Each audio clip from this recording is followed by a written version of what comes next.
The tip of the week is about increases, and I'm going to be doing a series of tips about increases because with increases, you've got a couple of things to consider. First of all, which increase you're going to use. The second thing is where you're going to place it. And the third is how to make it properly. And we're going to start with bar increases, which are the most common type of increase most new knitters learn. And I'll show you that in a minute. But when you use the bar increase, you knit into a stitch and then you knit into the back. And when you do that, it makes a little bar or a purl bump. And for that reason, this is an ideal increase to use in ribbing.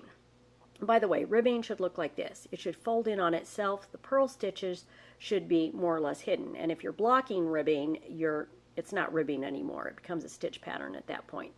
Now, this is still visible, but it's a lot less visible than other types of increases that you might want to use.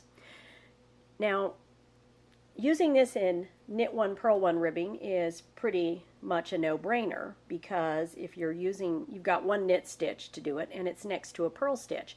But if you're using this ribbing in knit two, purl two, you do have a decision.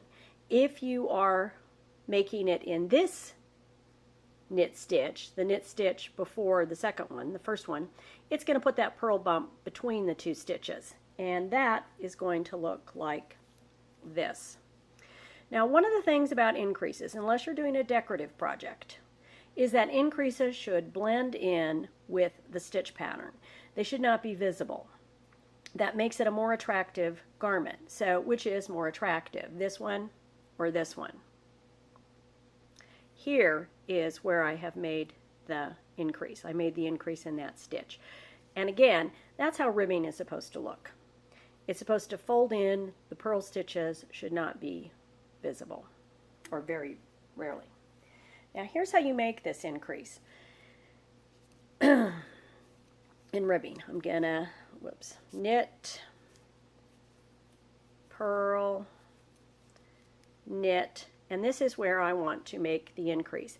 Now, whenever you make any kind of increase, whenever you're inserting in a stitch and a needle into a stitch, try using just your needle tips. If I insert that thing in, stir it around, pull it around, I am making it large. And it's going to pull, not only is it going to be large, it's going to pull yarn from surrounding stitches. And that's just not going to be very attractive. And it's going to stand out. So I'm going to be making in this knit one, purl one ribbing an increase right here. And it's a no-brainer because I wouldn't want to make this increase in a purl stitch because you work the stitches as they appear, and if I knit into that one, it's going to make it look funny. So I'd always be making this in a knit stitch anyway. I make the knit, and then I flip my needle around and I knit into the back. You see. And again, I'm using just my needle tips.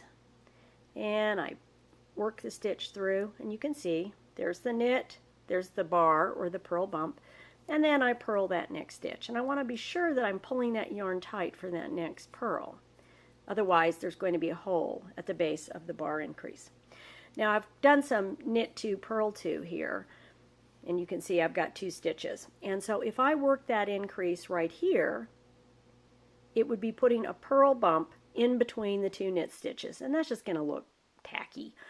So I'm always going to be working this if I'm doing knit two, purl two ribbing in the second purl stitch, the one with a purl stitch immediate to the left. I'm going to flip my needle over and I'm going to knit into the back. And again, I'm just barely using my needle tips to get that guy on there. And you can see that that purl bump is going to match up with the purl bumps there. Now again, when you're using these kind of increases, the thing to consider is which increase to use. Bar increases are great for ribbing. Where to place it? You want to work it in a knit stitch with a purl to the left. And how to work it properly. Use just your needle tips and barely disturb the stitch when you're making it. Now next week we'll talk about bar increases in stockinette stitch and when you might want to use that.